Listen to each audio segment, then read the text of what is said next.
Hello everyone, welcome to Krishnatra classes. In last lecture, we discussed about electrostatic potential and electrostatic potential energy. What we have seen in last lecture is that the electrostatic potential energy is negative of the work done. U is equal to minus W. हम लोगों ने last lecture में electrostatic potential के बारे में थोड़ा idea लिया था. इसमें हम लोगों ने क्या देखा था कि इलेक्ट्रोस्टैटिक पोटेंशियल एनर्जी क्या होती है आपकी नेगेटिव ऑफ वर्क डन. हम लोगों ने कुछ चीज़ें भी डिस्कस करी थी, जैसे जो हमारा टेस्ट चार्ज होता है वो बहुत स्मॉल है. दूसरा, जो हम फोर्स अप्लाई करेंगे चार्ज पार्टिकल के ऊपर वो just equal to the electrostatic force होगी. ठीक है. एक क्वेश्चन भी मैंने तुम लोगों को दिया था लास्ट क्लास में, जिसमें क्या था कि इलेक्ट्रिक फील्ड हमने अप्लाई कर रखा था और 3 चार्ज हमने उस इलेक्ट्रिक फील्ड में छोड़े थे. एक माइनस चार्ज जिसका डायरेक्शन इधर है, एक पॉजिटिव चार्ज जिसका डायरेक्शन इधर है, एक नेगेटिव चार्ज, एक पॉजिटिव चार्ज और जिसका डायरेक्शन दूसरी तरफ. तो पहले हम लोग ये वाला क्वेश्चन सॉल्व करेंगे. क्या निकालना क्या था इस क्वेश्चन में कि आपकी पोटेंशियल एनर्जी इंक्रीज होगी या डिक्रीज होगी, ये हमें बताना था. तो पहले ये वाला क्वेश्चन देख लेते हैं. तो इसमें आपके पास 3 चार्ज हैं, पॉजिटिव, 2 पॉजिटिव हैं और एक नेगेटिव चार्ज है. देखो आपका इलेक्ट्रिक फील्ड इधर से आ रहा है, ये डायरेक्शन दे रखी है इलेक्ट्रिक फील्ड की. तो मैं मान सकता हूं इसका मतलब यहां एक पॉजिटिव चार्ज होगा. पॉजिटिव चार्ज के लिए इलेक्ट्रिक फील्ड क्या होता है, आउटवर्ड होता है. और ये आपका नेगेटिव चार्ज है यहां पर. अभी हम पहला केस देख रहे हैं जब ए पार्टिकल रख रखा है जो कि नेगेटिवली चार्ज है. तो इस ए पार्टिकल पर इस पॉजिटिव चार्ज की वजह से कैसी फोर्स लगेगी, अट्रैक्टिव फोर्स लगेगी. मतलब इस डायरेक्शन में फोर्स लगेगी और ये पार्टिकल मूव भी किस डायरेक्शन में कर रहा है, आपका इसी डायरेक्शन में कर रहा है. मतलब फोर्स और डिस्प्लेसमेंट के बीच में कितना एंगल है, 0 एंगल है. जब आप इसको पुट करोगे तो वर्क कैसा आएगा, आपका पॉजिटिव आ रहा है. वर्क आपका पॉजिटिव आ रहा है. वर्क पॉजिटिव आएगा तो हमने कल की क्लास में देखा था कि चेंज इन पोटेंशियल एनर्जी कितने के बराबर है, नेगेटिव ऑफ वर्क डन. तो ये कितना हो गया, ये वर्क आपका पॉजिटिव आया, इसका मतलब पोटेंशियल एनर्जी नेगेटिव आएगी. इसका मतलब क्या हुआ कि जो आपकी पोटेंशियल एनर्जी है पहले केस में क्या हो रही है, डिक्रीज होगी, तभी नेगेटिव आएगी, डिक्रीज हो रही है. ठीक है. दूसरे केस में आपका जो पार्टिकल है वो पॉजिटिवली चार्ज है और मूव कर रहा है सेम डायरेक्शन में जिसमें ए कर रहा था. अब देखो यहाँ पॉजिटिव चार्ज है, ये भी पॉजिटिव है. इसके ऊपर एक कैसी फोर्स लगेगी, रिपल्सिव फोर्स लगाएगी. तो फोर्स का डायरेक्शन हो गया इधर, लेकिन ये तो मूव इस डायरेक्शन में कर रहा है, तो इसके मूवमेंट का डायरेक्शन डिस्प्लेसमेंट का डायरेक्शन हो गया अपोजिट. तो दोनों के बीच में एंगल कितना बना, 180 डिग्री. तो वर्क कैसा आया मेरा, F dot D R cos 180. Cos 180 की वैल्यू नेगेटिव होती है, मतलब एफ डॉट डी आर, मतलब वर्क क्या आया मेरा, नेगेटिव आया. तो चेंज इन पोटेंशियल एनर्जी कैसा हो गया, नेगेटिव तो पहले से ही और नेगेटिव ऑफ वर्क डन, यानी कि change in potential energy positive है. इसका मतलब जो आपकी एनर्जी है वो क्या हो रही है, इंक्रीज होगी, इंक्रीजेस. ठीक. और लास्ट पार्ट में इस क्वेश्चन में क्या कह रहा था कि हमने यहां पर पॉजिटिव चार्ज रखा है, सी पार्टिकल. पहले भी पॉजिटिव रखा था, लेकिन फर्क क्या है, पहले इधर मूव कर रहा था, अब की बार आपका चार्ज इधर मूव कर रहा है.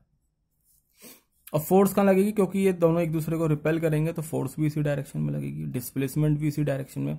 तो सिमिलरली फिर से थीटा 0 हो जाएगा, वर्क पॉजिटिव आएगा, वर्क पॉजिटिव आएगा तो एनर्जी नेगेटिव आएगी, मतलब एनर्जी घटेगी. तो पहले और तीसरे पार्ट में, मतलब ए पार्टिकल के लिए और तीसरे पार्टिकल के लिए पोटेंशियल एनर्जी घट रही है और सिर्फ बी पार्टिकल की पोटेंशियल एनर्जी बढ़ जाएगी. तो ये है आपका कल वाला न्यूमेरिकल. अब कुछ पॉइंट और हैं इसके रिगार्डिंग. देखो, जब हम चार्ज को मूव करवा के लाते हैं इलेक्ट्रिक पोटेंशियल में तो हम इस तरीके से मूव करवाते हैं चार्ज को कि उसकी काइनेटिक एनर्जी में कोई भी फर्क ना आए। जैसा कि मैंने तुम लोगों को कल भी बताया था कि फोर्स जो है हम कैसे अप्लाई करते हैं, just equal to the electrostatic force. उससे क्या होगा कि जैसे एक फोर्स मेरी इधर लग रही है, दूसरी फोर्स मेरी इधर लग रही है, डायरेक्शन दोनों का अलग है, जस्ट इक्वल है, तो हम बहुत स्लोली इसका मतलब चार्ज को मूव करवा पा रहे होंगे या बहुत स्लोली चार्ज मूव कर रहा होगा, क्योंकि फोर्स दोनों बराबर है। ठीक है, फोर्स बराबर है। दूसरी चीज, आपका जो इलेक्ट्रोस्टैटिक फोर्स है ये पॉजिटिव चार्ज है, ये आपका टेस्ट चार्ज है, इस पर फोर्स लगेगी रिपल्सिव, तो इलेक्ट्रोस्टैटिक फोर्स का डायरेक्शन है इधर, और आप डिस्प्लेसमेंट किस डायरेक्शन में कर रहे हैं, इधर के डायरेक्शन में। ठीक, इसका मतलब जो वर्क आएगा इसके लिए वो नेगेटिव आएगा, work done by electrostatic force negative आएगा। ठीक, तो चेंज इन पोटेंशियल एनर्जी क्या होती है हमारी, minus of negative work done. लेकिन अगर आप एक्सटर्नल फोर्स की बात करोगे, जो हम फोर्स लगा रहे हैं, हम कैसे उठा के ला रहे हैं पार्टिकल को, ऐसे, तो फोर्स भी इसी डायरेक्शन में लगा रहे हैं और डिस्प्लेसमेंट भी इसी डायरेक्शन में, दोनों सेम डायरेक्शन में। तो डेल्टा यू एक्सटर्नल वर्क के लिए बराबर होता है, मतलब पॉजिटिव वर्क डन, नेगेटिव नहीं आएगा यहां। क्यों? क्योंकि वर्क डन की जगह आपने माइनस डब्ल्यू एक्सटर्नल लगा दिया, क्योंकि work done by electrostatic force कितने के बराबर है, नेगेटिव ऑफ एक्सटर्नल वर्क। यहां आपने वैल्यू पुट कर दी, तो चेंज इन पोटेंशियल एनर्जी कितने के बराबर आ गई, work done by external force. कुल मिलाके जो यहां से कंक्लूजन निकला वो ये है कि जो चेंज इन पोटेंशियल एनर्जी है वो negative of work done by electrostatic force के बराबर है और पॉजिटिव ऑफ एक्सटर्नल वर्क के बराबर है। External work positive, electrostatic work negative, वो आपके पोटेंशियल एनर्जी के बराबर होगा। अब आगे चलते हैं और आगे आपका आता है इलेक्ट्रिक पोटेंशियल। तो इलेक्ट्रिक पोटेंशियल आपका होता है work done per unit charge. Work done per unit charge is known as electric potential. ठीक, तो क्या होगा, इसमें क्या होता है कि हमने एक चार्ज माना Q और एक टेस्ट चार्ज मेरे पास Q0। इस चार्ज पे ये वाला चार्ज फोर्स लगा रहा होगा Fe, रिपल्सिव लगाएगा, दोनों पॉजिटिव है, रिपल्सिव लगा रहा है। ये अभी चार्ज यहां पर है, मुझे उठा के इसको F पे लाना है, I से F पर लाना है। ठीक, तो हम पोटेंशियल को कैसे डिफाइन करते हैं, V final minus V initial is equal to work done in moving charge from point I to point F divide by per unit charge मैंने बोला, तो डिवाइड बाई Q0। ठीक है, तो यहां से यहां उठा के ला रहा हूं, तो जहां उठा के लाऊंगा वो V फाइनल हो गया minus V initial is equal to जितना मुझे इसमें वर्क करना पड़ा वो डिवाइड बाई जिस चार्ज को उठा के ला रहा हूं उससे डिवाइड कर दो। यूनिट क्या हो जाएगी इसकी, वर्क की यूनिट जूल होती है, चार्ज की यूनिट कूलम होती है, तो यूनिट होगी जूल पर कूलम। ये स्केलर क्वांटिटी होती है।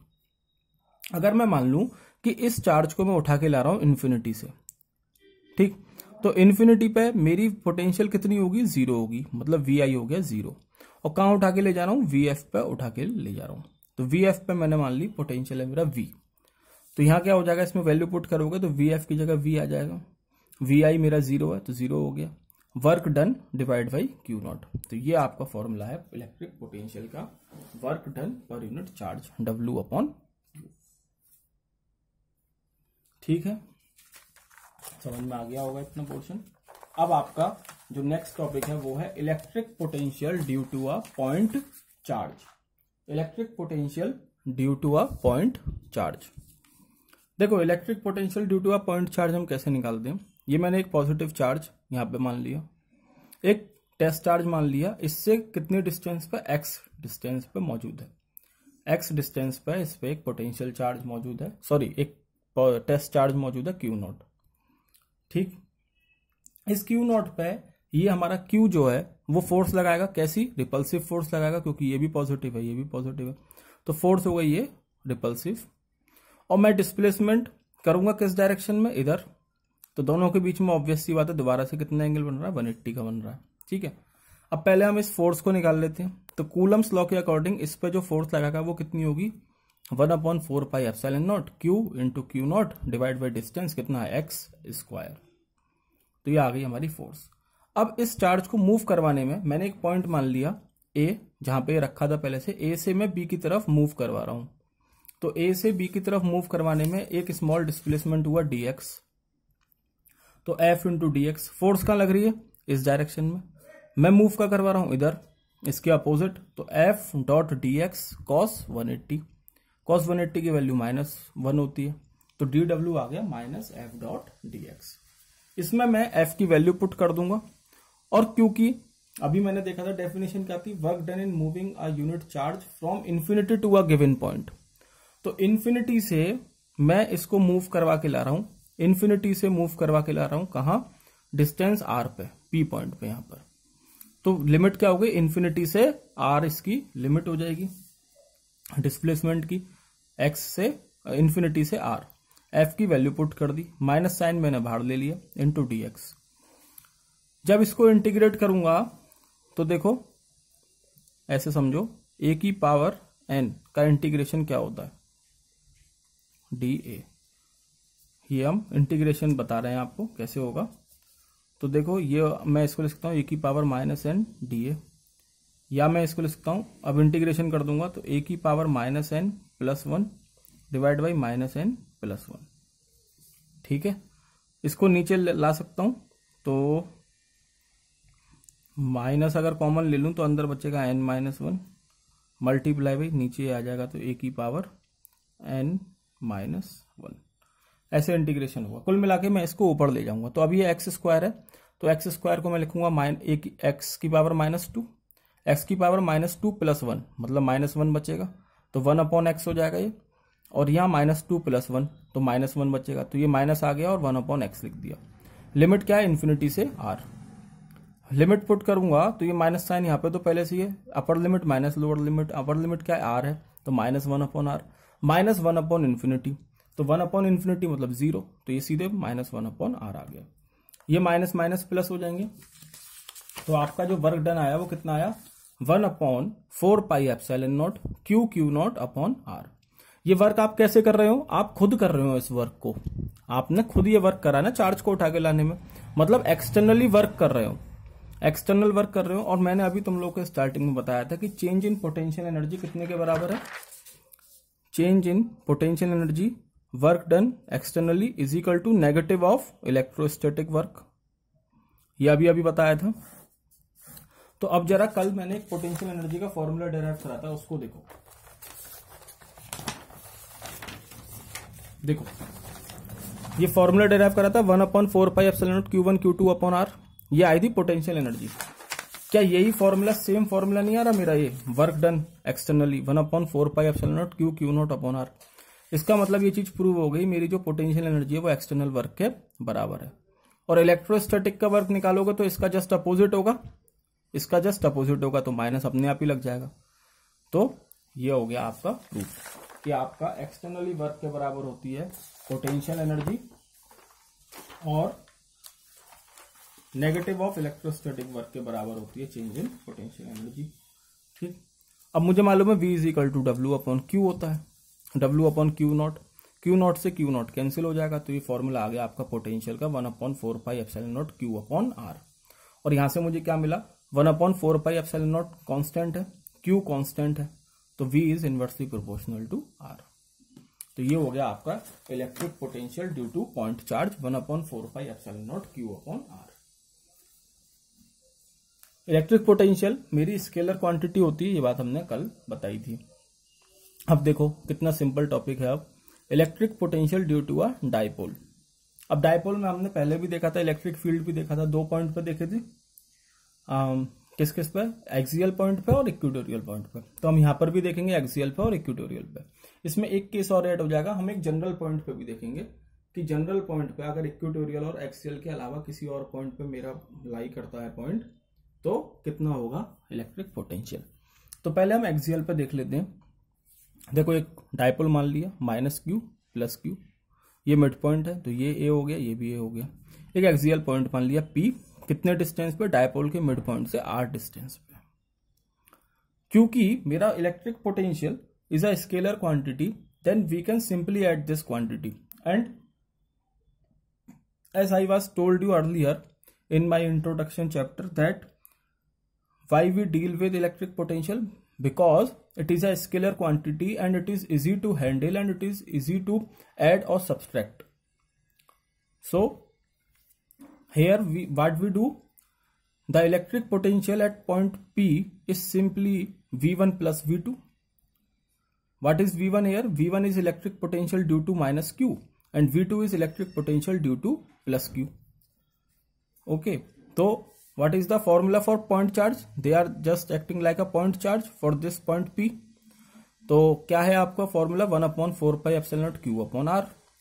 तो 1/4 पाई एप्सिलॉन नॉट इसकी वजह से निकाल रहे हैं तो माइनस Q आ गया, डिवाइड बाई इस P से इस माइनस Q की दूरी कितनी है? मिड पॉइंट तक की तो R है, प्लस A कर देंगे तो R प्लस A हो गया, प्लस 1/4 पाई एप्सिलॉन नॉट ये वाला Q डिवाइड बाई इस Q से कितनी दूरी है? तो मिड पॉइंट तक R है, इस A को इसमें से माइनस कर दूंगा तो R माइनस A हो गया। चाहो तो लिख लो, यहां से इसकी दूरी R माइनस A है और इसकी दूरी कितनी हो जाएगी? R प्लस A हो जाएगी। ठीक है, तो R plus A, R minus A मैंने इसको पुट कर दिया। Q upon 4 pi epsilon not मेरा कॉमन आ गया, ये A प्लस B और A माइनस B हो गया तो एलसीएम आ जाएगा R square minus A square. ऊपर क्या बचेगा? R माइनस A, तो माइनस पहले से ही है R minus A plus R plus A। इसको सॉल्व करोगे तो ये आपका R से R कट जाएगा, ये बचा 2A, Q into 2A 1/4 pi epsilon not R square minus A square. Q into 2A मेरा कितने के बराबर होता है? डायपोल मोमेंट के बराबर होता है, ये हम पहले देख चुके हैं। तो Q इंटू 2A की जगह मेरा आ गया डायपोल मोमेंट P, तो ये हो गया 1/4 pi epsilon not P upon R square minus A square. ठीक है, अब अगर मेरा A जो कि होता है डायपोल में जो डिस्टेंस है जिससे चार्ज सेपरेट है, A मेरा बहुत छोटा है R से, तो मैं यहां से A को नेग्लेक्ट कर दूंगा। तो आपके पास जो एक्सियल पॉइंट के लिए फॉर्मूला है वो है 1/4 pi epsilon not P upon R square, P upon R square. ठीक है, उधर क्या था? इलेक्ट्रिक फील्ड कैसे वेरी कर रहा था? R क्यूब से वेरी कर रहा था, ये R स्क्वायर से वेरी कर रहा है। 1/4 pi epsilon not 2P upon R cube, ये पढ़ा था हमने इलेक्ट्रिक फील्ड के लिए, यहाँ पे R स्क्वायर है। ठीक है बच्चों, अब आगे चलते हैं। आगे जो है आपका हम पोटेंशियल निकालेंगे इक्वेटोरियल पॉइंट पर। तो इक्वेटोरियल पॉइंट वो होता है जहां परपेंडिकुलर बाइसेक्टर पर जो पॉइंट लाई करता है। तो ये हो गया इक्वेटोरियल पॉइंट, डिस्टेंस हमने इसकी मिड पॉइंट से R मान ली। तो पाइथागोरस थ्योरम लगाऊंगा इस ट्राइंगल में, मान लो ये ट्राइंगल है A B और ये हो गया C। तो by PGT in triangle AOC, ये वाला AOC, ठीक है, ये और ये बराबर होंगे दोनों साइड AOC। तो मुझे मालूम है AC का square is equal to OA का स्क्वायर, पाइथागोरस थ्योरम लगा दी, प्लस OC का स्क्वायर। AC का स्क्वायर मुझे निकालना, ये वाला AC और BC हमें चाहिए होंगे तभी तो निकालेंगे। तो OA कितना है मेरा? A स्क्वायर है, A है, प्लस OC कितना है? R है, तो A square plus R square. तो AC क्या हो गया? Under root R square plus A square. ये आपकी AC की वैल्यू हो गई और यही आपकी BC के बराबर भी होगी। तो सिंपली V1 प्लस V2 कर दूंगा इस पॉइंट C पे भी, क्योंकि स्केलर क्वांटिटी है। तो कितना हो जाएगा? 1/4 pi epsilon not minus Q upon under root R square plus A square, plus 1/4 pi epsilon not Q upon under root R square plus A square. दोनों सेम है, प्लस माइनस का फर्क है, दोनों कट जाएंगे तो कितना आंसर आ गया? V आ गया आपका 0। ये इलेक्ट्रिक पोटेंशियल आया आपका इक्वेटोरियल पॉइंट पे, कितना? 0। एक्सियल पॉइंट पे कितना आया? 1/4 pi epsilon not P upon R square. ठीक, अब हमारा लास्ट केस डायपोल से रिलेटेड क्या है? Eight any general point, eight any general point. अब किसी भी एक जनरल पॉइंट पे हमें निकालना है इलेक्ट्रिक पोटेंशियल। जनरल पॉइंट मतलब, जनरल पॉइंट का मतलब है कि ये मेरा एक dipole minus Q plus Q, और मैंने कोई पॉइंट मान लिया है जनरल। तो ये इससे कुछ दूरी होगी इस पॉइंट की, ठीक है, इससे भी दूरी होगी इस पॉइंट की कुछ, ठीक, और यहां से आपकी जो O से दूरी है वो हम मान रहे हैं मिड पॉइंट से, जो कि पहले भी मानी थी R। ठीक, ये आपका A है, मिड पॉइंट है ना ये, तो टोटल 2A होता है, तो ये A हो गया और ये भी आपका A हो गया। अब मुझे एक बात बताओ, ये एक लाइन है और सेम उस पे देखो ये एक लाइन जा रही है, ठीक है, और अपने आप देखोगे तुम लोग, ये लाइन जा रही है, ठीक, कितनी है, यहां से यहां तक की है, ठीक है, और यहां से ये पेन ये वाला भी जा रहा है। कौन सा बड़ा है दोनों में से? क्लियर दिख रहा है, ये वाला बड़ा है। देखो जरा, पेन मत देखना, लाइन समझने की कोशिश करो। ये जो है ये वाला पेन ब्लैक वाला मेरा ज्यादा आ रहा है इस लाइन के ऊपर। कितना लाइन को कवर कर रहा है ये ब्लैक वाला पॉइंट? देखो पूरा, लगभग पूरा पेन ही कवर हो चुका है इसमें। यहां से है ये लाइन दिख रही होगी, यहां से यहां तक आ रहा है। वहीं इस ग्रीन वाले को देखो, ग्रीन वाला कितना है, देखो आधा पेन भी नहीं, आधा पेन करीब आ रहा है, बाकी पीछे का तो ये एक्स्ट्रा है। इसका मतलब इन दोनों में बड़ा कौन है? इन दोनों में बड़ा ये वाला है, ठीक। सिमिलरली अगर मैं इसको देखूं मिड पॉइंट से, तो अभी भी इन दोनों में बड़ा कौन है? अभी भी ब्लैक वाला बड़ा है। कितना बड़ा होगा ब्लैक वाला? कितना बड़ा होगा? तो ब्लैक वाला कितना बड़ा है इससे? अगर मैं यहां से एक परपेंडिकुलर डाल दूं ऐसे, ठीक, तो मैंने यहां से एक परपेंडिकुलर डाला इस लाइन के ऊपर, ये मैंने इसके ऊपर डाला परपेंडिकुलर, ठीक है, ये है परपेंडिकुलर, और मैंने इसको नाम दे दिया, सेम नाम देंगे जो हमने डेरिवेशन में दिया, या आगे कोई कंफ्यूजन ना हो। ये थीटा है मेरा एंगल, ये O है, ये P पॉइंट है, ये A है, ये B है, और ये पॉइंट है C, ठीक है, ये डिस्टेंस R है। तो ये मेरा, अब जब मैंने इस पर परपेंडिकुलर डाल दिया तो मेरा CP और BP बराबर है।